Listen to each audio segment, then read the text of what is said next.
I tell you, out here, there's always the feeling of someone standing just about 20 feet away.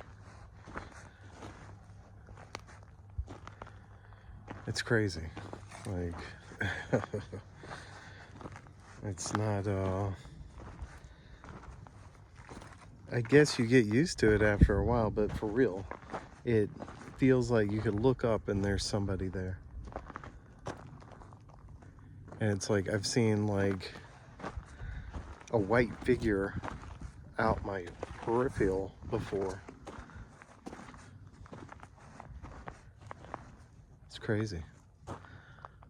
It's pretty cool though. I mean, you know, it's part of the desert, man.